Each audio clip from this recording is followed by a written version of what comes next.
우리 아버지 하나님께서 우리 한세사람 모든 성도님들에게 또 이 자리에 나오는 모든 귀한 지체들에게 복된 말씀을 들려주시고 이 귀한 하나님의 말씀이 10년 가운데 깊이 새겨지는 놀라운 역사가 이 예배 가운데 있기를 주님의 이름으로 간절히 소망합니다. 우리 한번 본문 4절을 다시 한번 읽어볼까요? 오늘 본문 4절에서는 아비가 자녀를 어떻게 대하고 가르쳐야 할지, 즉 교육해야 할지 나와 있습니다.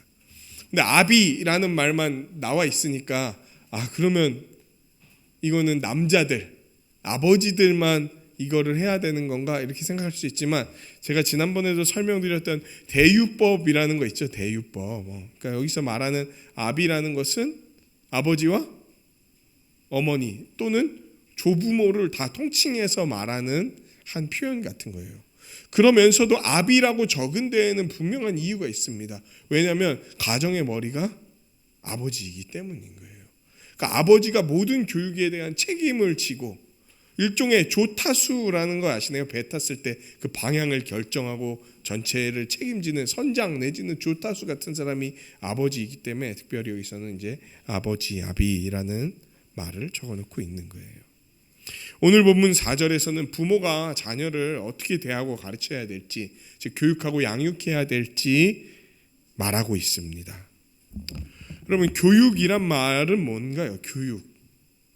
교육이라는 말은 어떤 한 사람이나 혹은 한 공동체 혹은 한 국가, 나라의 미래를 설계하고 그 청사진을 그리는 일이 교육인 거예요. 아주 미천한 동물들 있잖아요, 여러분. 사람보다 못한 동물들, 사자, 독수리 이런 것들도 생존을 위해서 자기의 자식들을, 새끼들을 양육하고 교육합니다. 독수리는요, 어떻게 해야 생존할 수 있습니까? 날아야 생존할 수 있어요. 그래서 그 자녀들이 어느 기간이 되면은, 새끼들이 기간이 되면은 낭떠러지에서 이렇게 밀어서 떨어뜨립니다. 왜? 그 훈련을 하지 않으면은 독수리들이 자기가 날개가 있다는 사실을 잊고 그냥 계속 아비가 주는 먹이만을 기다리게 되기 때문이에요. 그러다 아비나 어미가 죽으면 어떻게 됩니까? 그 독수리는 그대로 굶어 죽는 거예요. 왜? 뭘 못 배웠으니까. 나는 법을 못 배웠으니까. 그래서 교육을 하는 겁니다. 사자들도요, 교육을 합니다. 어떻게 무리를 짜서 사냥을 할 수 있는지 이런 것들을 다 가르쳐 주는 거예요. 왜? 그들이 살아갈 수 있게 하려고. 마찬가지로 사람도 배우지 않으면은 사람으로서 온전히 살아갈 수 없습니다. 물론 사람들은 배우지 않아도 잘하는 게 있어요. 뭔지 아세요? 사람이 배우지 않아도 잘하는 거.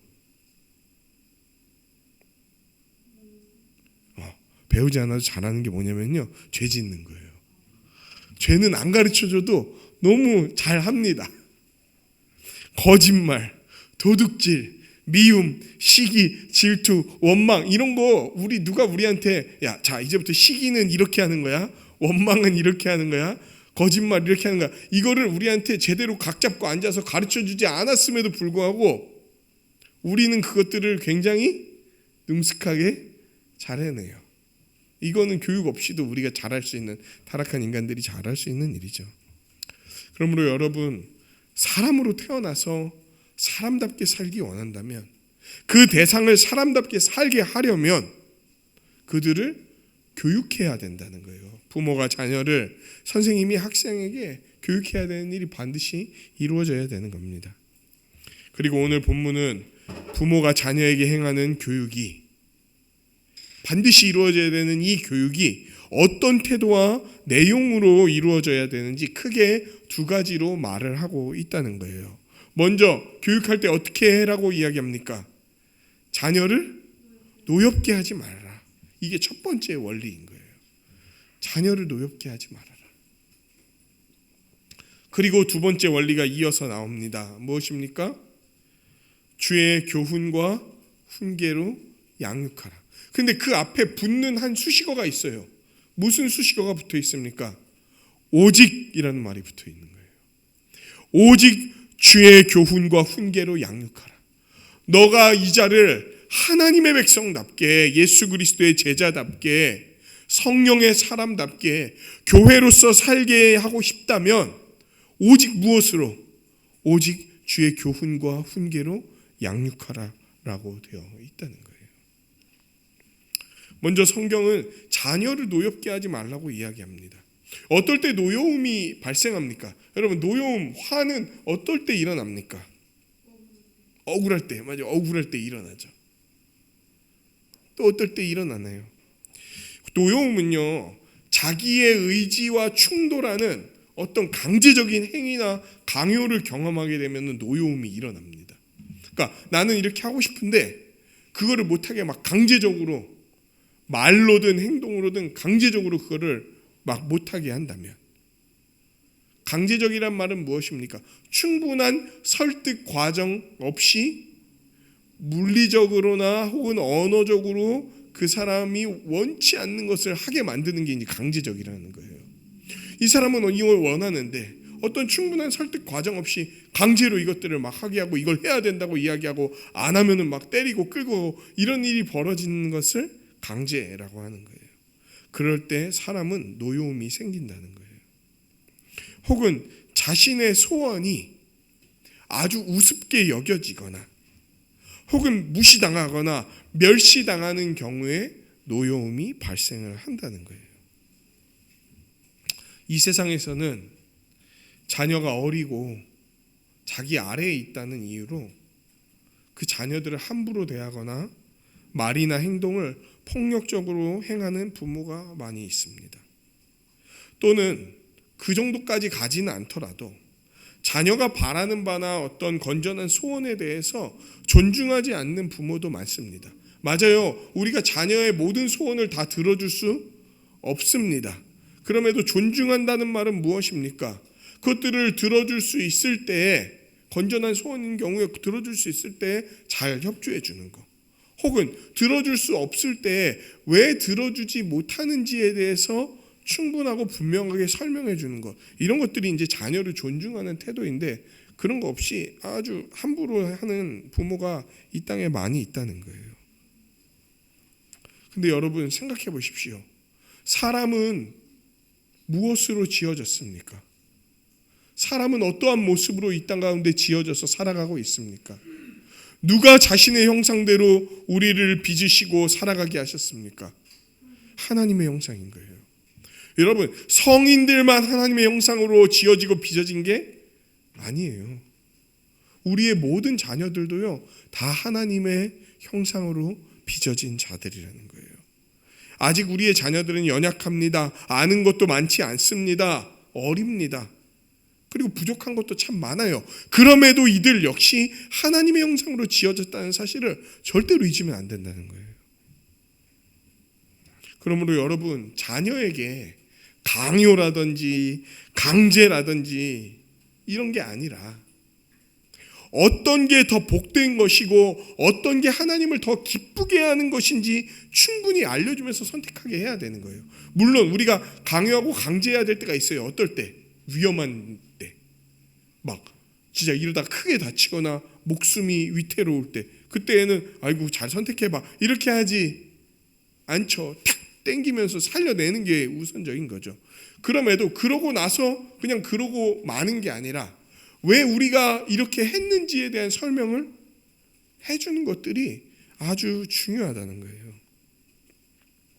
그들의 건전한 소원을 함부로 묵살하면 안 됩니다. 내 스타일이 아니라고 함부로 그냥 무시해버리고 하는 게 아니라 잘 설명해주고 존중하는 것은 부모로서 해야 할 마땅한 길인 거예요.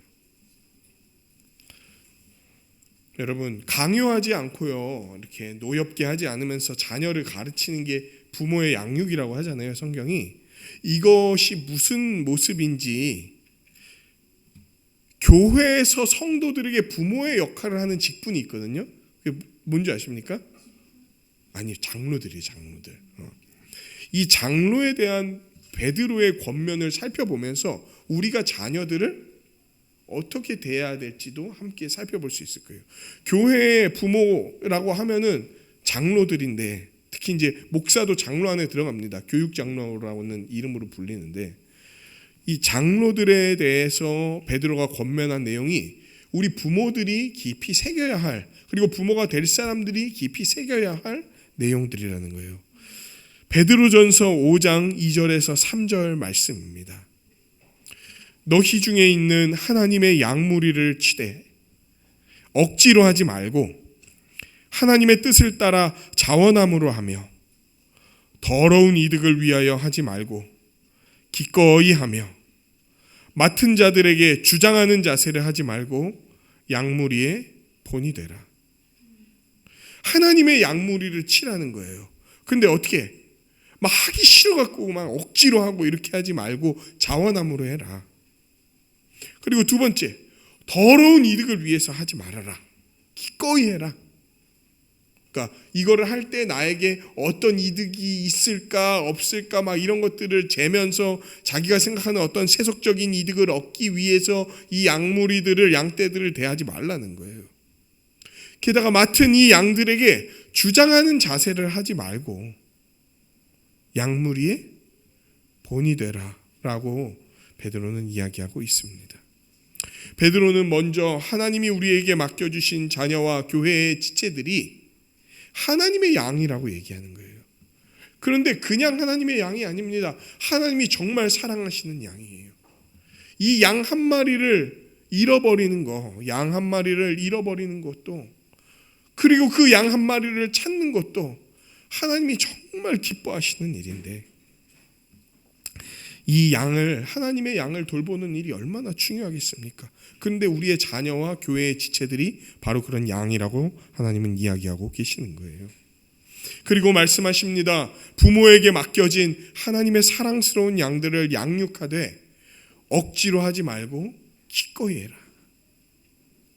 여러분, 지금 우리가 살아가는 이 시대는요, 자녀를 낳고 기르는 일에 대해서 점점 이런 식의 생각을 가집니다. 어떤 생각입니까? 자녀를 낳는다는 것은 내 인생을 갉아먹는 일이야. 내가 누릴 수 있는 여가와 내가 누릴 수 있는 즐거움과 내가 누릴 수 있는 기쁨을 없애는 일이야. 더 적극적으로 나아가면은 자녀가 가져지고 태어나는 것은 나를 어떻게 만드는 일이라고 생각하냐면 불행하게 만드는 일이라고 생각하는 거예요. 이거를 세상은 은연중에 우리에게 전달을 하거나 아니면 대놓고 이야기를 한다는 거예요. 그래서 생긴 용어 같은 게 있죠. 자녀 없이 우리는 우리만의 행복을 잘 누리겠다라고 해서 생긴 단어가 뭡니까? 딩크 아닙니까? 딩크족이라 그러죠. 그런 사람들은. 여러분, 그렇게 생각하는 사람들은 먼 곳에 있지 않아요. 우리 가까이에 있습니다. 어쩌면 우리가 그런 생각을 은연중에 품고 있을 수도 있고요. 혹은 대놓고 갖고 있을 수도 있고요. 또 우리 주변에 있는 그런 사람들에게 그런 영향들을 받고 있을지도 모릅니다. 그래서 이미 갖기 전부터도 갖고 싶어하지 않거나 아니면 이미 가진 자들이 자녀로 인해 좀 불편함을 겪을 때 그 모든 불평과 원망을 자녀에게 쏟는 일들이 발생하게 된다는 거예요. 너만 없었으면 내가 훨씬 행복하게 살 수 있었을 텐데. 너만 없었으면 내가 내 모든 여가들을 훨씬, 너 낳기 전부터 훨씬 더 누릴 수 있었을 텐데. 너만 없었으면. 그러나 성경은 우리의 자녀들이 부모 인생의 짐과 멍해가 아니라고 이야기하는 거예요. 자녀를 낳고 키우고 돌보는 일이, 근데 성경은요, 여러분 이거 다 인정해요. 자녀 낳고 키우고 돌보는 일이 수월한 일이라고 이야기하지 않아요. 아무것도 아닌 일이라고 이야기하지 않아요. 늘 웃음만 자아내는 일이라고 이야기하지 않는단 말이에요. 거기엔 굉장한 수고가 필요하고 애씀이 필요하고 희생이 필요하고 자기의 인생을 갈아 넣는 일들이 필요하다고 성경은 이야기합니다. 그러면서도 그 일이 아무 의미 없거나 우리를 불행하게 만드는 일이 아니다라고 얘기하는 거예요. 오히려 어떻게까지 설명하는 줄 아세요? 자녀 양육은 너희의 구원을 이루는 길이다라고까지 성경이 이야기를 하는 거예요. 시편 127편 3편에 이런 말씀이 있습니다. 보라, 자식들은 여호와의 기업, 여호와께서 우리에게 주시는 유산이요, 태의 열매는 그의 하나님의 상급이로다. 자녀를 짜증과 분노와 증오와 욕설의 대상으로 삼지 마십시오. 오히려 하나님께 감사와 찬양을 돌려야 될 이유로 여겨야 되는 거예요. 왜? 하나님이 이 자녀를 통해 우리에게 자신의 기업, 자신의 유산을 주시는 거고 자신의 상급을 이 자녀를 통해 우리에게 주시는 것이기 때문이에요. 여러분, 우리의 자녀들은요, 우리가 이 자녀들을 키우는 시간만큼 우리를 온전하게 만들어 갈 거예요. 자녀를 대하면서 우리는 하나님의 사랑에 대해서 더 알아가게 될 거예요. 아, 하나님이 나를 이 정도로 사랑하셨구나. 아무 대가 없이 바라는 거 없이 나를 이렇게 사랑하셨구나. 자기의 인생, 자기의 목숨을 내어주면서 누군가를 살리고 돌본다는 일이 이거구나. 하나님이 내게 베풀어 주신 사랑이 이와 같겠구나. 사실 이것과 비교할 수 없지만 이런 것이었겠구나, 이런 원리였겠구나라는 것을 자녀를 양육하면서 우리는 다 배우게 되는 거예요. 자녀를 양육하면서 인내가 뭔지를 알게 됩니다. 자녀를 양육하면서 친밀함이라는 게 뭔지 알게 되는 거예요. 자녀를 양육하면서 내가 사랑을 베풀었음에도 그 사랑을 오해하고 오히려 안 좋은 것으로 돌려주는 사람들을 품는 법에 대해서 배우는 거예요. 그리고 자녀를 양육하는 것을 통해서 그들이 하나님의 형상대로 자라나서 온전한 모습으로 서로를 돌보고 온전케 하는 일들을 살아가게 할 거라는 거예요. 자녀들이 잘 자라났을 때 노년에 있는 우리를 봉양하고 온전케 돌봄으로써 하나님의 돌봄을 자녀들을 통해 누리는 일들을 겪게 하실 거라는 거예요. 그러므로 여러분, 자녀들을 귀하게 여기십시오. 하나님이 맡겨주신 하나님의 백성이자 하나님이 우리에게 주신 상급인 거예요. 그러므로 자녀를 노엽게 하는 양육을 해서는 안 됩니다.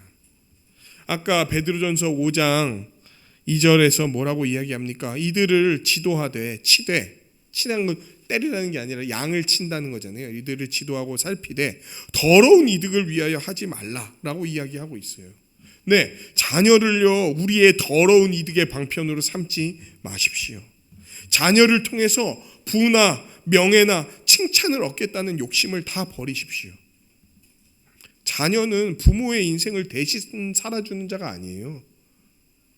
나의 소원을 투영하여서 내 소원을 이루어주는 진이라고 생각하지 마세요. 자녀들, 하나님이 우리에게 주신 소원이 아닌 나의 소원 있잖아요. 나의 욕심 있잖아요. 그게 뭐 소박한 거든 거창한 거든 나의 세속적인 소원의 대상이 자녀들이 돼서는 안 되는 거예요. 이들은요 부모의 못다 이룬 꿈을 성취하는 대리인도 아니에요. 뭐 이런 거 있잖아요. 내가 이번 생에 의사가 못 됐으니 너는 꼭 돼야 돼. 너는 꼭 돼. 넌 그래서 공부 열심히 해야 돼. 자기는 안 해놓고 너는 그리고요 그들은 우리가 진열해 놓는 자녀는요 우리가 진열해 놓는 트로피도 아니에요. 우리의 귀걸이와 목걸이도 아니란 말이에요. 이 자녀를 통해서 나의 자존감을 높이려고 하고 나의 명예를 내세우려고 하지 마십시오. 내가 어떤 부모라는 사실을, 내가 어떻게 이 아이를 돌보았다는 사실을 다른 사람에게 드러내기 위해서 자신의 자녀를 대하지도 마십시오. 그들은 우리 이익의 방편이 아닌 거예요. 하나님은 자녀를 통해 이득을 보려고 하는 것을 철저하게 금지하세요. 그냥 자녀를 잘 돌보라고 하시는 거예요.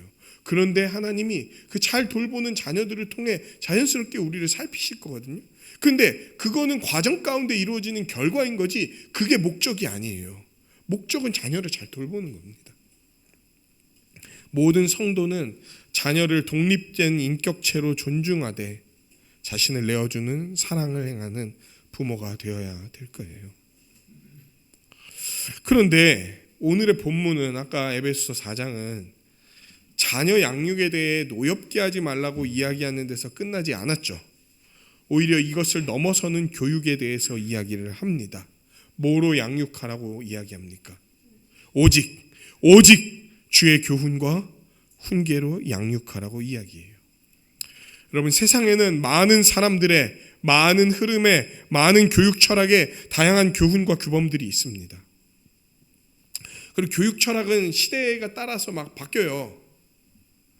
옛날에는 뭐라 그럴까요? 되게 70년대, 80년대, 90년대 초반을 거쳐온 사람들은 압니다. 교육 철학 자체가 아주 군대 문화에 입각한 어떤 것들이었어요. 근데 지금의 교육 철학은 어떻습니까? 훨씬 자율성을 보장하고 정답보다 각 개인이 독립된 개체로서 어떻게 생각하는지를 훨씬 더 존중해주고 정답보다는 자기의 생각을 말하게 하는 어떤 것들로 많이 바뀌는 추세입니다. 물론 정답이 없다 뭐 이런 정도까지 가진 않았더라도 그런 것들을 많이 지양하고 독립성을 강조하는 걸로 지향하는 추세로 바뀌었죠. 근데 그거는 정말 트렌드예요. 시간이 또 지나면 또 바뀔 수도 있는 거예요. 요새 가장 잘 나가는 교육 철학의 대표 주자가 누굽니까? 그 오씨, 은영 박사님. 그분이 제일 유명한가요? TV에서 엄청 많이 어디 틀면 나오고 어디 틀면 나오고 막 그러는데 튼다는 게 되게 이상하죠. 옛날 사람이죠. 이미 TV를 튼다 이렇게 쓰는 게 맞아요. 정말 세상에는 많은 사람들의 다양한 교훈과 규범이 있습니다. 그러나 성경은 사람이 하나님의 형상으로 지어진 사람이 사람답게 살기 위해서, 즉 하나님의 형상대로 살기 위해서는 주의 교훈과 훈계로만 교육해야 된다고 분명히 이야기하고 있다는 거예요. 주님의 교훈과 훈계로 양육한다는 말은 무엇입니까? 부모가 마치 주님께서 교훈하고 훈계하는 것처럼 자녀를 훈육해야 된다라고 얘기하는 거예요. 교육하고 훈계해야 되는 내용은 무엇입니까? 주님은 우리에게 무엇을 가르치셨습니까? 주님은 그의 제자를, 그의 성도를, 그의 교회를 어떻게 훈계하고 훈육하셨습니까? 뭘 가르치셨네요? 주님은요, 주님의 얘기를 하신 게 아니에요.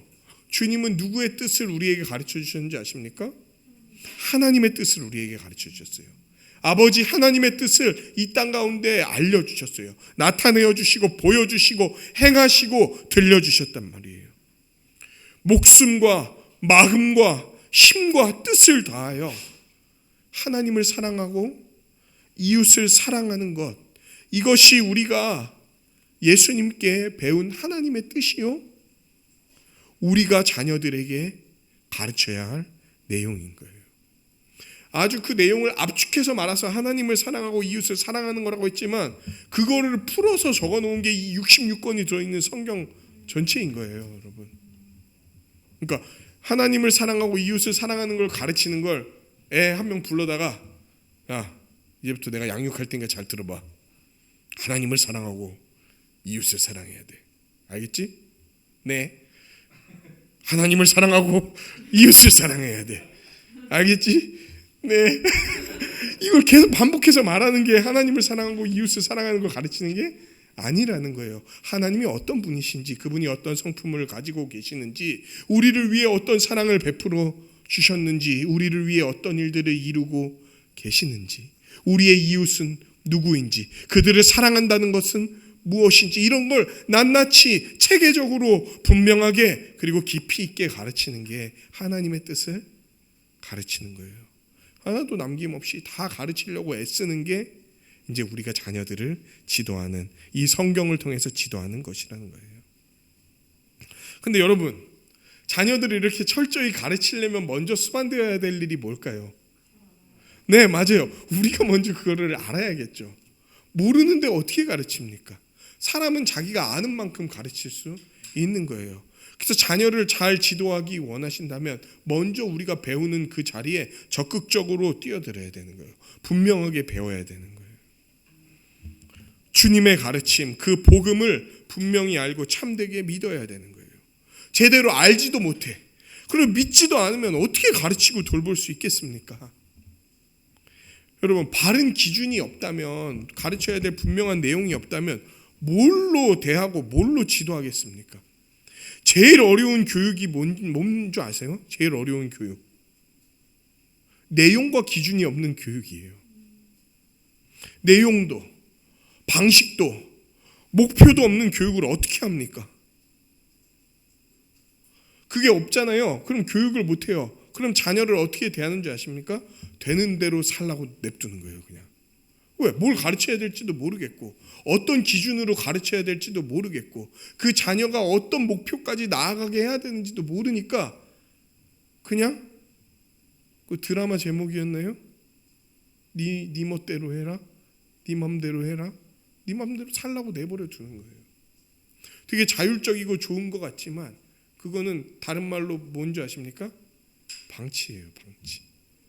방치도 학대의 일종이라고 이야기하고 있죠.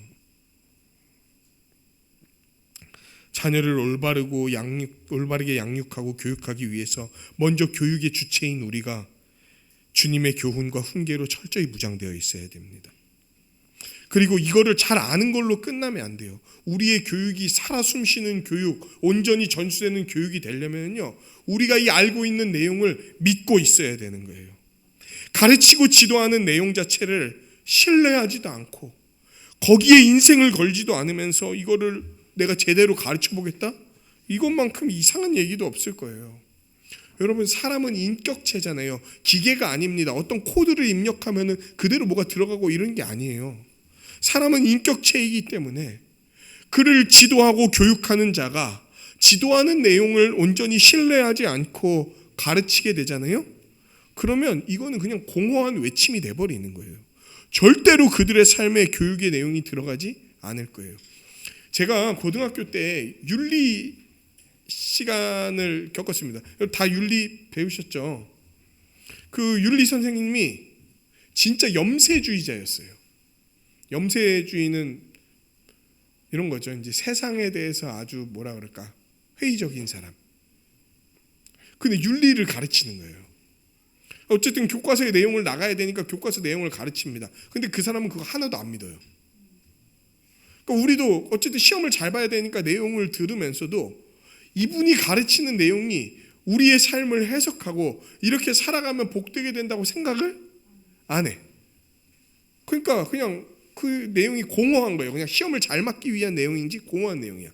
근데 이 사람이 하는 어떤 말들이 우리 마음에 확 들어올 때가 있어요. 그게 뭐냐면 진심으로 이 사람이 세상에 대한 생각을 이야기할 때, 세상은 아주 개 같은 곳이야. 뭐 이렇게 얘기했어요. 개 같은 곳이야도 제가 순화한 거죠. 이제 서로 물어뜯기 위해 준비되어 있기 때문에 순진에 빠진 생각으로 니네가 세상에 나가면은 다 갈기갈기 찢길 걸. 그래서 니네가 해야 될 게 뭔지 알아? 두 가지. 너희의 이빨을 가는 거, 그리고 너희의 피부를 단단하게 만드는 거. 이런 한마디들이 진짜 피부 깊숙이 다가오는 거예요. 왜? 그 사람이 그건 진짜 믿음으로 하는 이야기였으니까. 그리고 그것과 맞닿아 있는 어떤 우리의 경험들 같은 게 있잖아요. 그것과 막 어우러지면서 그런 생각들이 우리 삶 속에 깊이 우리가 아니라 저의 삶 속에 이렇게 깊이 들어오더라고요. 여러분, 신뢰하는 내용을 가르치는 것이야말로 참된 교육의 기본인 거예요. 우리가 주의 교훈을 분명히 그리고 체계적으로 풍성하게 알고 있더라도 이걸 믿지 않는다면 이 내용이 자녀들에게 전수될 리는 만무한 거예요. 하지만 우리가 믿음으로 이들을 지도할 때, 때로는 우리의 모습이 부족해 보여도 우리가 전하고 가르치는 내용이 이들의 심령을 울려서 온전한 길로 나아가게 할 거라고 성경은 이야기를 하는 겁니다. 이처럼 주님의 교훈과 훈계를 체득한 부모를 통해서 자녀들은 가장 좋은 가치관, 인생의 목표, 그 성품, 습성, 생각, 태도, 처신, 이런 것들을 다 배우게 될 거예요. 하나님의 교훈과 훈계가 교육되는 가정에 하나님은 최고의 교육이 이루어질 수 있도록 지혜를 더하실 거고, 총명을 더하실 거고, 은혜를 더해 주실 거예요.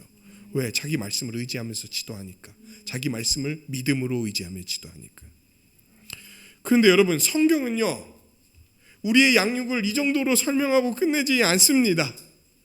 머리와 입으로 시작되는 우리의 교육은 결국은 어디로 나아가는 데까지 나타나야 되냐면 우리의 행동으로 이루어지는 삶으로 나타나야 된다고 말씀은 이야기하고 있습니다. 아까 베드로전서 말씀에서 나온 것처럼 성경은 자녀를 양육하는 중요한 방법에 대해서 이야기하는 또 다른 게 있는데 뭐냐면은 주장하는 자세가 아니라 본을 보이라고 이야기하는 거예요. 주장하는 자세는 좀 더 풀어서 얘기하면요, 고압적으로 찍어 누르는 태도를 주장하는 자세라 그래요. 너 말 들어 안 들어? 뭐 이런 거 있잖아요, 이렇게. 본을 보이는 교육이야말로 오늘날 상당히 어려워진 현실의 교육을, 특별히 어디에서 무너져 있는, 가정에서 무너져 있는 이 교육을 다시 치유하고 회복시킬 키인 거예요. 열쇠인 거예요. 본을 보이는 게 진짜 중요한 거예요. 인사해. 너 인사 안 해. 어른들한테 인사 똑바로 해. 인사시키고 싶으면 먼저 와서 자기부터 인사하십시오. 우리는 말로써 하는 것과 더불어 삶으로서 보여주는 게 아이들에게 행하는 가장 큰 교육이라는 사실을 이미 어쩌면 알고 있어요. 자녀들이 막 행할 의지도 없고 기뻐하는 마음도 없는데 막 뭔가를 하라고 독촉하면은 자녀들의 마음엔 오히려 뭐가 생깁니까? 노여움이 생기는 거예요. 분노와 반항심이 생기는 거예요. 지들은 안 하면서 나한테만 막 뭐라 그래. 근데 지금 내가 어리니까 좀 반항하거나 이러면 막 찍어 누르고 막 이러니까 내가 찍소리도 못하고 있지. 정말 저희 부모님께 죄송한 얘기지만 어렸을 때 그런 어떤 경우가 있어요. 저희 부모님 굉장히 훌륭하신 분인데도 이 부모들이 이렇게 실수할 때가 있잖아요. 그때 본인이 하지 못하는 건데 이제 자녀에게 요구하셨던 게 있었어요. 그때 제가 들었던 생각이 딱 그거였어요. 자기는 안 하면서 내가 힘만 생기면, 내가 부모가 나를 통제할 수 없는 상황만 되면은 대번에 내가 이것들을 하지 않겠다. 그리고 부모를 지적하겠다. 지금은 내가 힘이 약하고 지금은 내가 부족해서 대항할 수 없지만 이런 생각들을 이렇게 했단 말이에요.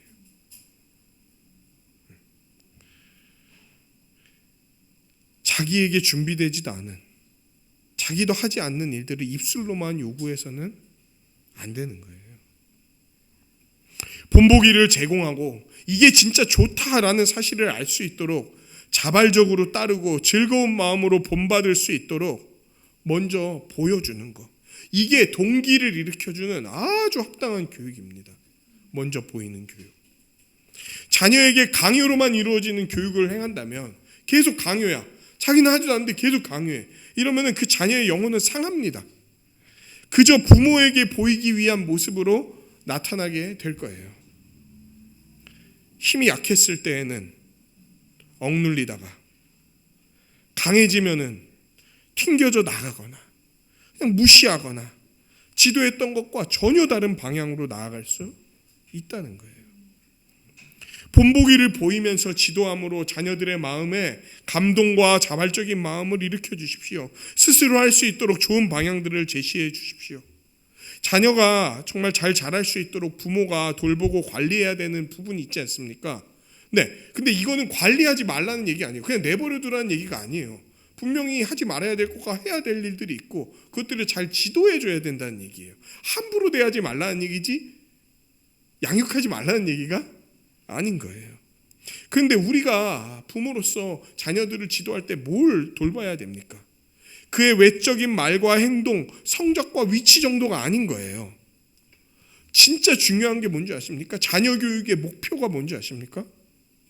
그의 가치관을 정립해 주는 거예요. 뭐가 옳은지, 뭐가 그른지, 뭐가 중요하고 그렇지 않은지, 뭐에 집중해야 되고 뭘 포기해야 되는지, 뭐가 좋고 나쁜 것인지를 알려주는 게 자녀 교육의 목표인 거예요. 이걸 모르면은요, 자꾸 어떤 외적인 행동을 규제하거나 그렇게 하도록 만드는 데에 목표를 두는 거예요. 이런 거예요. 애가 시끄러워. 그럼 이제 전 옛날에 이제 제가 자녀를 낳기 전에 저도 애들 별로 안 좋아했었거든요. 그때 뭐, 야, 시끄러워. 조용히 안 해. 말 안 들어. 애들은 안 듣지. 어허, 이놈 새끼. 내가 이놈 새끼라고 하면 엄마한테 들리니까 좀 더 가까이 와봐. 그런 식으로 막 뭐 협박질을 해서 애가 이제 조용히 한다고 칩시다. 그럼 그게 제대로 교육이 된 거냐는 거예요. 가치관을 형성해 줘야 돼요. 왜 사람이 많은 곳에서 그럼 시끄럽게 하지 말아야 되는가? 그게 왜 나와 우리 공동체를 위해서 유익이 있는가? 왜 그렇게 다른 사람을 배려하는 것을 하나님이 기뻐하시는가? 이런 것들을 가르쳐 줘야 되는 거예요. 가치관을 형성해야 되는 거예요. 가치관이 형성되면 나머지 외적인 것들은 그 가치관에 따라서 사람들이 자발적으로 생각하거나 조금만 도움을 주면은 금세 그것들을 익히면서 나아가게 됩니다. 하지만 가치관이 형성이 안 되면 지금 우리가 찍어 누를 수 있을 때 말을 듣지만 그걸 벗어나게 되면은 말 안 들어요. 그 대표적인 예가 뭔지 아십니까? 10대까지 교회를 다니는데 20대 되면 다 나간다는 거예요. 왜 교회를 가야 되는지, 복음이 무엇인지, 그게 왜 우리의 생명을 살리는지, 우리의 전인을 붙들어줄 수 있는 건지를 명백하게 제시하지 못하고 가르치지 못하고 보여주지 못하니까 통제를 벗어나는 나이가 되면 나가버리는 거예요. 왜? 나의 삶을 더 복되게 만들 수 있는 게 밖에 있다고 생각하니까. 그리고 이것들을 온전히 익히게 해주는 교육은 본을 보이는 교육인 거예요. 그러므로 본을 보이는 교육은 옵션이 아닙니다. 선택사항이 아니에요. 하나님이 창세전부터 정하신 양육의 방식인 거예요. 그리고 여러분, 다른 어떤 사람의 본보다 누구의 본이 가장 탁월한 줄 아십니까? 가장 큰 영향을 미치는 줄 아십니까? 부모예요, 부모. 부모 이외에 훌륭한 교사들도 좋은 영향을 줄 수 있습니다. 우리 살아가면서 좋은 교사들을 만난 적이 있죠. 저 되게 좋은 선생님들 만난 적이 있거든요. 그분들이 되게 좋은 영향을 우리한테 줍니다. 그런데 참 안타깝게도 가장 큰 영향을 미치는 것은 부모예요. 안타까운 건가? 좋은 건가? 네. 부모만큼 큰 영향을 줄 수 있는 존재가 없습니다. 자녀들이 삶을 이해할 때 교실에서 교사들의 말에 의해 주입되는 내용으로 모든 것을 형성하진 않아요. 많은 내용들이 그 교사들이 지도하는 바에 따라 형성이 되지만 그게 전부를 형성하지는 않는다는 거예요. 오히려 그 자녀의 가치관과 어떤 그 세계관에 영향을 깊이 미치는 것은 어떤 겁니까? 평상시 삶에서 자신들의 눈에 보이는 부모를 통해서인 거예요. 또 선생님한테 배우는 것들이 어떤 거냐면 그분이 가르쳐 주신 어떤 교육의 내용도 있지만 그분이 평소에 아이들을 대할 때 어떤 말을 하고 어떤 판단을 하고 어떤 행동을 하는지를 통해서 아이들이 배운다는 거예요. 다른 사람에게 보이지 않는 부분에서 부모가 뭐에 기뻐하는지, 뭘 집착하는지, 무엇 때문에 분노하는지, 그 분노를 어떻게 표출하는지, 자기들을 어떻게 생각하고 대하는지, 부모 간에 서로를 어떻게 대하는지 아이들은 다 봅니다. 그리고 배우는 거죠. 왜? 사람들이 보이지 않는 곳에서 행하는 게 진짜니까. 그리고 문제는 이제 배운 다음에 어떻게 하는 줄 아세요? 아, 그래도 된다라고 생각하는 거예요. 자기 마음에 그거를 수용하는 거예요. 자기가 그걸 당할 때 자녀들은 안 좋은 일을 당하면 되게 안 좋아해요. 그렇잖아요. 누가 안 좋은 일을 기뻐합니까? 두드려 맞으면서 막 좋아하고 이런 아이가 있으면 좀 이상한 거 아니에요? 막 춤을 춰, 막 찰스 스텝을 추고 막 난리가 났어. 막 두드려 맞고 혼나는데 그런 애가 어디 있습니까? 막 싫어해요. 근데 문제는 맞으면서 싫어하면서 그 모습을 수용해 버린다는 거예요. 그 모습을 수용해 버린다는 거예요. 무슨 말입니까? 그래도 된다. 나는 이게 싫지만 이제 내가 이런 힘을 발휘할 수 있는 때가 오면은 이거를 행해도 된다고 여기면서 이걸 수용하는 거예요. 안 좋은 모습을 그렇게 싫어하면서도 어찌나 빨리 배우는지. 악은요, 학습이 빨라요. 또 근데 부모는 또 그런 모습을 자녀가 약간이라도 낌새를 보이는 것 같으면 또 그게 싫죠. 자기의 모습이 자녀에게 나타나는 게 싫어요. 안 좋은 모습이. 그러니까 또 속이 뒤집히지. 자기 자녀는 안 그랬으면 하니까 혼을 내. 그런데 그렇게 혼을 내면 자녀는 마음의 노여움을 갖게 되죠. 왜? 자기는 그렇게 안 하면서 나한테 강요하네. 이런 부모의 내로남불적인 모습이 이해가 되겠습니까? 자기들은 그러면서 내가 할 때는 혼과 화로 대하는 모습이 납득이 되겠냐고. 지금은 힘이 약하고 어려서 저항하기 힘들지만 내가 이제 힘을 갖게 되면 그 분노를 표출할 다른 여러 가지 기회들을 모색하지 않겠냐는 거예요. 부모가 보이는 말과 행동과 마음의 태도를 자녀는 무수히 반복해서 관찰하며 배웁니다. 하루 배우고 마는 게 아니에요. 여러분이 자녀와 살아온 기간만큼 자녀는 배운 거예요. 부모의 삶은 자녀의 본보기인 거죠. 부모가 분노하면 자녀는 분노를 배웁니다. 부모가 짜증을 내면 자녀는 짜증을 전수받는 거예요. 부모가 거짓말과 도둑질을 하면 자녀들에게 이게 정당하다는 사실을 가르치는 거예요. 부모가 사나운 눈빛과 심술궂은 표정을 짓는다면 이거를 자녀 얼굴에 새겨넣는 거예요. 부모가 쉽게 흥분하고 욕설을 하면 자녀의 감정에 성급함과 분노를 쏟아붓는 거예요. 그를 성급함과 분노로 채워버리는 거죠. 부모가 공격적인 자세를 보여주면 자녀는 나도 다른 사람을 그렇게 대해도 되겠구나라고 정당화합니다. 부모가 보여주는 모든 태도와 행동과 말투와 표정과 눈빛은 그대로 자녀에게 교육의 내용으로 교보제로 전달이 되는 거예요. 콩 심은 데서 콩이 나고 팥 심은 데서 팥이 나듯이 정직하지 않은 부모가 정직한 자녀를 기르는 것은 참 어려운 일입니다. 불가능하다는 얘기는 아니에요. 하지만 참 어려운 일입니다. 불행하게도 많은 안 좋은 것들이 자꾸 자녀들에게 전수가 되기 때문이에요. 물론 그게 모든 사람이 다 그렇게 된다 이렇게만 말할 수는 없어요. 정말 이상한 부모 아래서도 좋은 자녀들이 나올 때가 있거든요. 그런데 그거는 너무 뭐라 그럴까요? 드문 일 같은 거예요. 그러나 우리가 선한 마음과 태도를 갖고 있다면, 다른 사람을 배려하고 사랑하는 눈빛을 갖고 있다면, 다른 사람을 섬기고 그를 돌보는 모습을 지니고 있다면, 세상과는 완전히 다른 자기 희생과 베푸는 삶이 우리에게 장착되어 있다면 우리 자녀의 삶이 어떻겠냐는 거예요. 우리의 그 모습이 자연스럽게 봉숭아 물들듯이 그에게 새겨지고 발려지게 될 텐데, 우리가 배운 내용이 우리 삶에 먼저 배일 수 있도록 하십시오.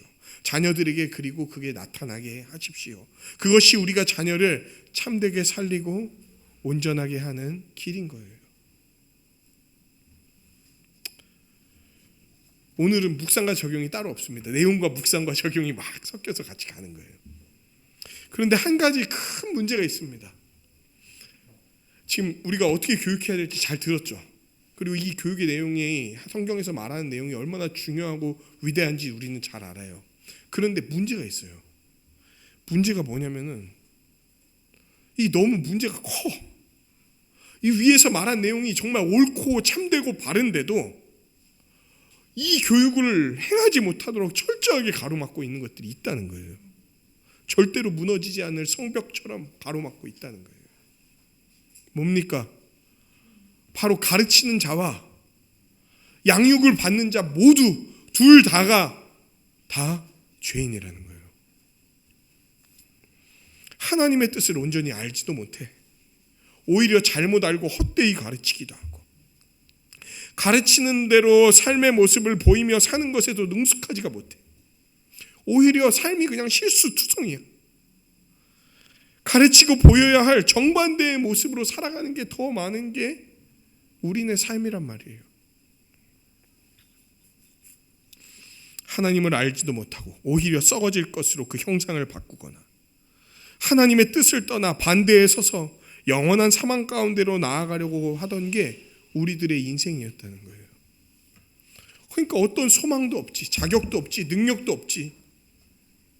그냥 멸망으로 한 걸음 한 걸음 나아가는 게, 세상이 보기에는 어떤 그럴듯한 사람이 될 수 있지만 하나님 보시기에, 영원한 생명을 주시는 그분이 보시기에 전혀 합당하지 않은 영원한 사망의 길로 나아가는 교육이 이루어지고 있으니까, 가르치는 자나 배우는 자 모두가 그러한 죽음의 길로 가는 교육을 행하니까 지금 위에서 말한 내용이 저 멀리에 있는 우리와 동떨어진 헛된 이상향 같이 느껴지는 거예요. 그런데 이런 아무 소망이 없고 가능성이 없는 죄인인 교육자와 피교육자에게 하나님이 은혜를 베풀어 주십니다. 받을 이유가 하나도 없는 우리에게 은혜와 사랑을 베풀어 주시는 거예요. 무엇입니까? 온전히 교육하고 온전히 그 교육을 받을 수 있는 마음을 지니도록 우리에게 자기 아들이신 예수 그리스도를 보내주신 거예요. 예수님은요, 교육자로서 우리가 알아야 할 모든 하나님의 뜻을 다 아시는 분이에요. 교육자로서 우리가 보여야 할 삶의 본을, 그의 삶 전체를 통해 우리에게 보여주신 분이 바로 예수 그리스도이신 거예요. 예수님은 자기가 본을 보이지 않은 것을 가르치신 적이 없으세요. 요한복음 13장 34절, 새 계명을, 하나님의 새로운 그 계명, 놀라운 계명, 사랑의 계명을 너희에게 주노니 서로 사랑하라. 내가 너희를 사랑한 것 같이, 이미 너희를 사랑한 것 같이, 그리고 곧 달려 죽을 십자가에서 보일 그 사랑같이 너희도 서로 사랑하라. 요한복음 14장 9절과 24절, 예수께서 이르시되 빌립아, 내가 이렇게 오랫동안 너희와 함께 있으되 내가 나를 알지 못하느냐? 나를 본 자는 아버지를 보았거늘 어찌하여 아버지를 보이라 하느냐? 하나님에 대해 누구보다 잘 알고 나타내시고 알려주신 게 누구란 얘기입니까? 예수님이란 얘기예요. 24절, 나를 사랑하지 아니하는 자는 내 말을 지키지 아니하나니 너희가 듣는 말은 내 말이 아니요. 지금 예수님이 하시는 말씀이에요. 너희가 나에게서 듣는 말은 내 말이 아니요, 나를 보내신 아버지, 바로 하나님의 말씀이니라. 예수님이야말로 하나님의 뜻을 다 가르쳐 주신 분이고요, 예수님이야말로 하나님의 뜻을 직접 삶에서 본으로 보여주신 분이에요. 하나님과 하나님의 뜻에 대해 다 아시고 우리를 가르치시고 지도하시며 삶으로 보여주신 게 바로 우리 주 예수 그리스도라는 거예요. 그리고 하나님은 이 예수님을 믿는 모든 사람을 예수님 안에 두사 예수님의 마음과 예수님의 성품과 예수님의 능력과 예수님의 방향을 우리에게 나누어 주시고 우리 안에 부어 주십니다. 죄인이어 갖고 아무 가능성이 없고 소망이 없는 우리 안에 예수님을 두셔 갖고요, 이제는 소망이 있게 하시고 가능성이 있게 하시고 하나님의 뜻대로 나아가게 하시고 하나님이 기뻐하는 뜻을 알게 하시고 계속해서 점차 더 조금씩 나아지는 교육을 행하게 하신다는 거예요. 교육 받는 사람도 마찬가지입니다. 피교육자도 죄인이기 때문에 사랑으로 지도해도 온전히 받지도 못하고 튕겨내고 함부로 대하고 이런 모습들이 있었던 자들인데, 이 피교육자도 예수 그리스도가 들어간다면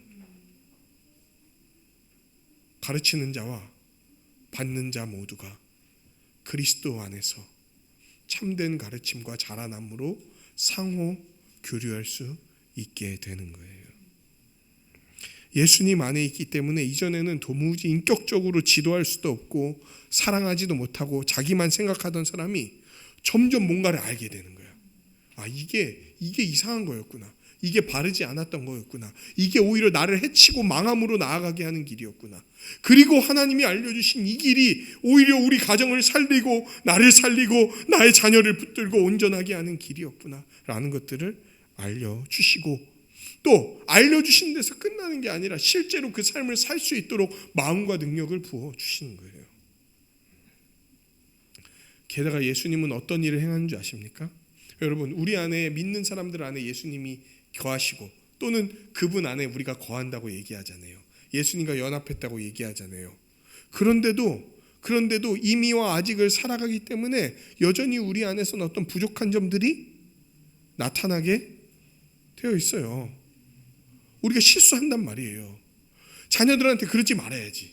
그리고 그렇게 안 대할 때도 많지만 또 그렇게 대할 때가 종종 있을 수 있단 말이에요. 왜? 우리가 매사에 실수가 많은 사람이니까. 그런데 문제는 이 실수 하나하나가 하나님 앞에서는 어떤 죄냐면은 우리를 영원한 형벌로 인도하는 죄란 말이에요. 그러니까 이게 엄청 큰 거예요. 10개 잘해도 하나가 잘못되면 우리는 어디에 가야 되냐면 자녀를 온전히 하나님의 형상인 자녀를 제대로 지도하지 못한 것 때문에 지옥에 가야 되는데, 아까 하나님이 우리에게 은혜로 베풀어 주신 우리 주 예수 그리스도 때문에 그분이, 우리가 그분을 믿을 때 우리 안에 있는 모든 죄들을 그분이 다 가져가셔서 우리가 자녀를 함부로 대하고 함부로 양육했을 때 지었던 모든 죄들에 대한 대가를 예수님이 십자가에서 다 받으셨다는 거예요. 우리가 뱉었던 욕설, 우리가 내었던 화, 우리가 행했던 손찌검, 그 모든 것에 대한 형벌을 예수님이 십자가에서 다 받아주셨어요. 우리를 나아가게 하실 뿐만 아니라 우리가 나아가지 못하고 넘어져서 허둥대고 함부로 대할 때에도 예수님 우리를 인도하셔서 온전한 길로 우리를 나아가게 하신다는 거예요. 이제 믿음으로 예수님 안에 거하는 모든 성도는 자기의 무지함과 부족함에도 하나님 앞에서 교육자로 설 수 있게 되었습니다. 여러분이 많은 걸 배워서 교육자로 서는 게 아니에요. 여러분이 대단한 직종에 있고 대단한 지위에 있어서 교육자로 선 게 아니에요. 예수 그리스도를 믿음으로 말미암아 그 자리에 설 수 있게 되는 거예요. 더 나아가 하나님의 가르침을 풍성히 알고 자신의 부족함을 파악하며 더 자녀들을 돕기 위해 하나님이 그의 백성을 보살피기 위해 세우신 예수 그리스도의 몸인 교회를 통해서 그 교회를 의지함으로 우리는 우리의 피교육자들을 잘 양육하며 나아갈 수 있게 되는 거예요. 예수님의 몸인 교회는요, 그 안에 있는 모든 부모가 자녀들을 제대로 교육하고 양육할 수 있도록 하나님의 말씀을 그 부모들에게 지도하고 가르쳐주고 알려줍니다. 또 그렇게 살아갈 수 있도록 돕습니다. 예수님을 통해 하나님께서는 우리가 참된 교육자로 설 수 있도록 도우신다는 거예요. 그리고 하나님은 우리의 자녀라는 개념이 있잖아요. 지금 우리가 뭐에 대해서 계속 이야기를 했습니까? 자녀 양육에 대해서 얘기했죠. 그런데 이제 이런 생각을 하신 분이 계실 수도 있어요. 그런데 아직 자녀가 없는 사람들, 혹은 자녀가 이 세상을 떠나버린 사람들, 혹은 자녀를 낳을 수 없는 사람들은, 그런 사람들에게 이 말씀이 무슨 의미가 있을까요? 이 말씀이 무슨 의미가 있을까? 지금 여기서 자녀 낳은 사람은 2가정밖에 안 돼요. 나머지는 다 미혼자들이라고요. 그럼 이 말씀이 무슨 의미가 있습니까? 여러분 자녀도 없는데.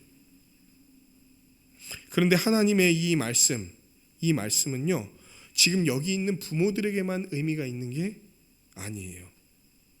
이 자리에 있는 모두가 이 말씀의 대상자들인 거예요. 당사자들인 거예요.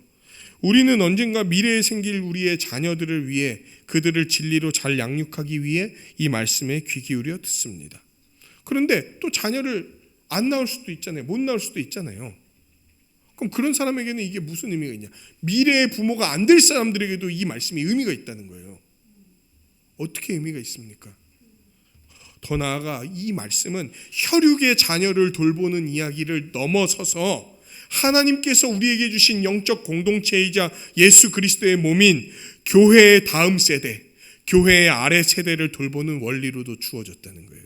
그러니까 여러분이 부모가 아니어도 이 원리를 잘 알아야 되는 이유는 우리 교회의 다음 세대, 우리의 자녀 세대를 돌보는 원리로 이것들이 주어졌기 때문입니다. 여러분, 자녀가 없어도 여러분에겐 자녀가 있습니다. 다음 세대가 있기 때문이에요. 우리의 다음 세대로부터 여러분의 고개를 돌리지 말아 주십시오. 아까 선포되었던 말씀의 원리로 그들을 돌봐 주십시오.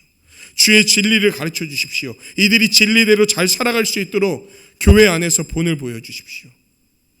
이 모든 것이 가능하도록 날마다 은혜의 수단인 말씀과 기도를 여러분이 의지해서 더 예수 그리스도로 충만하게 해주시고 그 충만함으로 사랑으로 다른 이들을, 다른 우리 다음 세대를 돌봐주십시오. 다음 세대를 돌본다는 거는요, 다음 세대를 돌봐야지 이런 말이 아니에요. 다음 세대를 돌본다는 거는요, 부모가 자녀를 키우는 것과 똑같습니다. 우리의 시간, 우리의 에너지, 우리의 재정을 들여서 그들을 돌보는 거예요. 하나님이 우리에게 맡겨주신 교회의 기업, 교회의 유산인 이들을 돌봐 주십시오. 안 그러면 막 지금 예배 때 노래 부르고 이러는 걸 수 있는 거예요. 너무 좋은가 봐요. 우리는 이들이 복되게 자라갈 때 정말 우리 은찬이, 은우, 라온이, 라엘이 이들이 자라갈 때 하나님 안에서 자라갈 때 우리의 미래도 찬란할 거예요. 지금 이들이 도대체 나와 무슨 상관이며 내 미래와 어떤 관계가 있겠습니까? 세상은 점점 더 여러분 유대 관계로부터 벗어나고자 합니다. 그리고 결국 가정을 파괴하고 모든 관계의 구속력을 없애고 있는 방향으로 나아가고 있습니다.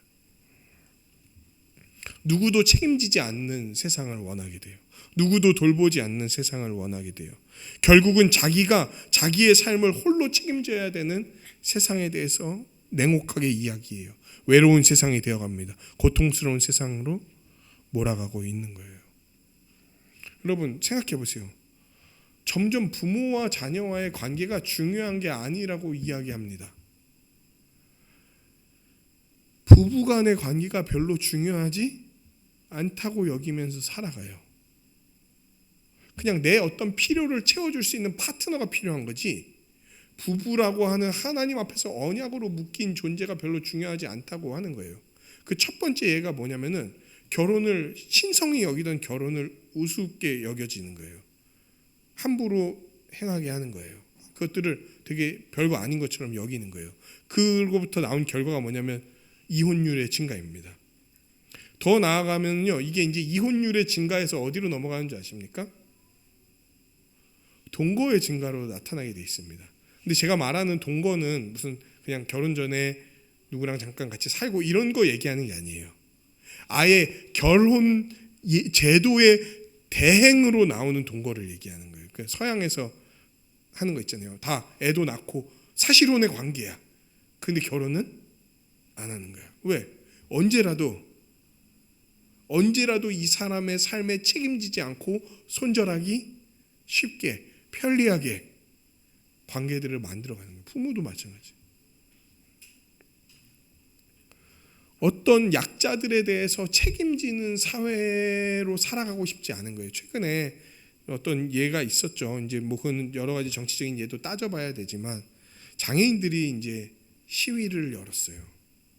거기에 대해서 이제 반대하는 사람들이 엄청 있었죠. 왜 반대했습니까? 그들의 시위가 우리의 일상을 방해한다는 거였어요. 맞아요. 어쩌면 그게 되게 불편했을 수 있어요. 아니, 어쩌면이 아니고 실제로 불편했을 거예요. 그것도 많이 불편했을 거예요. 그런데 그걸 싫어하고 그 시위하는 장애인들한테 욕을 하고 함부로 대했던 사람들은 왜 이들이 이 일을 행하는지에 대해서 이해하려고 해봤을 거예요. 장애인들이 겪었던 그 수십 년의 세월 가운데 응어리지고 고난받고 불편하고 이런 것들 자기들은 당연히 누리지만 이들에겐 당연하지 못했던 그런 것들에 대해서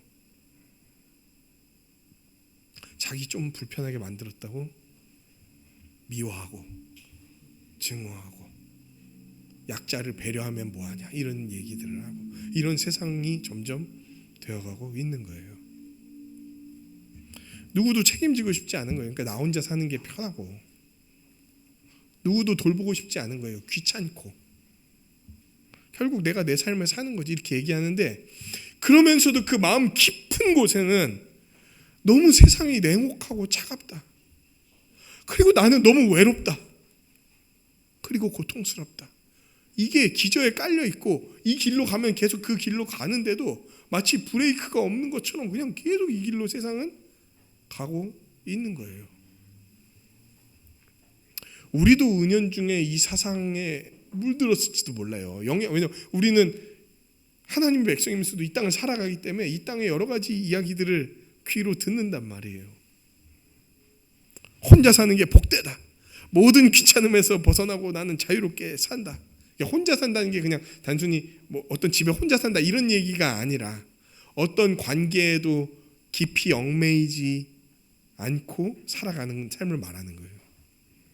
나는 그냥 다 이것들을 벗어나고 자유롭게 산다 라고 하면서도 심연의 외로움에 치를 떨며 스스로를 홀로 부둥켜 안으며 눈물 지으며 살아가고 있을지도 모른다는 거예요. 그러나 하나님이 세우시고 만드신 세상, 그 대한사회인 교회는 서로를 책임지는 곳입니다. 서로를 붙들면서도 무례하게 행하지 않는 곳이에요. 자신을 서로에게 내어주는 사랑을 행하는 곳이에요. 하나님이 처음 창조하셨던 세상이 그 세상이었잖아요. 창세기 1, 2장에서 나온 세상이 그 세상이었잖아요. 왜 한 명만 만들었습니까? 분명히 남자와 여자를 만들겠다고 해놓고 왜 한 명만 만들었습니까? 남성 우월주의가 아니라 그랬죠. 우리가 본질적으로 한 몸 한 공동체로 창조되었다는 것을 보여주는 거예요. 그래서 아담의 갈비뼈에서 하와를 만든 거는 하와가 더 열등하다는 얘기가 아니라 이 둘이 실제로 한 몸이었다는 걸 얘기해 주는 거라고요. 그래서 한 몸으로 살아가는 사회가 훨씬 복된 사회요. 하나님의 형상을 닮은 사회요. 그래서 서로가 볼 때 뭐라고 얘기합니까? 내 뼈 중에 뼈요, 살 중에 살이라. 이거는 그냥 무슨 세레나데가 아니라 그랬잖아요. 나네. 상대를 나로 여기게 되면 어떻게 살아갑니까? 내가 배고프면 나는 어떻게 하나요? 밥 먹죠. 내가 졸리면 어떻게 합니까? 쉽니다. 내가 불편하면 이걸 해결하기 위해 뛰어들죠. 그런데 상대를 나로 여기게 되는 세상이 온다면 그 상대가 뭐가 불편한지, 상대가 뭐가 결핍이 있는지, 상대가 뭐가 어려운지 이런 것들을 채우는 세상으로 나아가게 된다는 거예요. 교회는 다음 세대를 그렇게 여기면서 돌보는 자들입니다. 우리는 다음 세대를 돌봄으로 우리의 미래를 풍성히 만들고 다음 세대는 사랑으로 자라나서 우리의 노년을 봉양하는 거예요. 그런데 그게 강제적이거나 함부로 이루어지는 게 아니라 서로에 대한 사랑의 자발성으로 이루어지는 사회가 바로 교회인 거예요. 좀 고급 용어로 말하면 사랑의 인클루지오, 수미 상관, 사랑의 애워쌈이 모든 세대를 둘러싸게 하는 게 바로 교회인 거예요. 그런데 말씀은 이 적용에서 또 멈추지가 않습니다. 교회의 다음 세대를 돌보는 게 자녀를 사랑하는 거의 전체가 아니라는 거예요. 그럼 이 말씀은 어디까지 나아갑니까? 교회의 다음 세대를 돌보는 것을 넘어서서 우리 안에 있는 우리의 자녀처럼 약하고 미숙하고 돌봄이 필요한 지체들에게도 적용이 되는 거예요. 교회 온 지 얼마 아직 안 됐거나 진리에 대해서 아직 잘 알지 못해서 여전히 어떤 세속에 티가 묻어 있거나 서투르거나 또는 헛된 길, 잘못된 길, 거짓된 길로 나아가는 지체들이 있는 것을 붙잡아주고 섬기는 거예요. 재정적으로, 정서적으로, 영적으로 결핍이 있는 지체들, 정말 돌봄이 필요한 지체들에게 다가가는 거예요. 부모가 자녀를 돌보듯이 세심하게 그리고 진리 안에서 그들을 섬기는 것. 세상은 계속해서 하나님이 세우시고 원하시는 관계를 해체하는 방향으로 나아갑니다. 가정, 부부, 부모, 자녀의 관계가 무의미하다고 여기게 하는 거예요. 맞아요. 우리의 죄된 본성 때문에 여러분 우리의 아주 일상적인 관계들 있잖아요. 부부라든지 부모와 자녀라든지 가정 안에서 어려움을 겪을 수 있어요. 제가 말하는 건 하나님이 이 제도를 만드셨기 때문에 우리가 어려움을 겪지 않을 거다 이 얘기를 하는 게 아니에요. 하나님이 제도를 만드셨지만 아담 이후로 우리가 타락했기 때문에 이 제도 안에서 불편함과 어려움과 괴로움과 고통을 당할 수 있다. 이거 얘기하는 거예요. 그러나 여러분 공기가 더러워졌으니까 공기를 없애야 된다는 말이 가당한 이야기입니까? 문제가 있으면 그 문제를 바로잡아야죠. 사탄은 우리를 계속 속입니다. 야, 관계 때문에 어려움이 있잖아, 니네. 관계 때문에 어려움이 있잖아. 그러니까 아예 그 관계를 없애버려. 그 모든 관계에서 벗어나. 라고 얘기하는 게 사탄의 가르침이에요. 하나님은 그렇지 않습니다. 이 모든 관계와 질서는 내가 만든 거니 나의 원리대로 이 관계와 질서를 회복하라고 얘기하시는 거예요. 그리고 이거 회복할 수 있도록 우리에게 예수님을 보내주셨다는 거예요.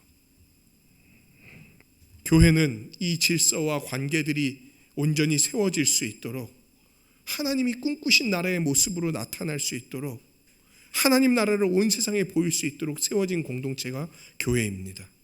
세상은 해체하지만 우리는 부르고 세우는 자들로 부름받았어요. 관계에 문제가 생기면 관계를 없애는 게 아니라 바른 관계가 무엇인지를 알아가서 만들어가고 대안을 제시하고 보여주는 자들이 교회인 거예요. 예수님이 우리 회복의 시작이 되셨기 때문에 우리는 그 예수님을 따라 회복의 길로 따라서 뛰어드는 자들인 거예요. 날마다 우리 주님과 함께 한다면 우리 모두는 복된 교육자로서 자녀들 앞에서 그리고 교회 앞에 서서 살아가게 될 것입니다.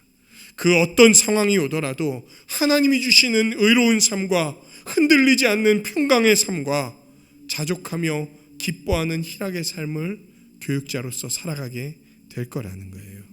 그리고 우리의 다음 세대는 우리 때문에 그것들을 누리게 될 것입니다. 복음이신 우리 주 예수 그리스도를 날마다 의지하며 하나님이 꿈꾸신 세상을 우리를 둘러싼 세상 앞에 나타내고 소개하고 초대하는 참된 교육자로서 우리의 자녀와 다음 세대와 교회의 약자와 세상을 교육하는 우리 한세사람 성도님들이 되시기를 주님의 이름으로 간절히 축원합니다.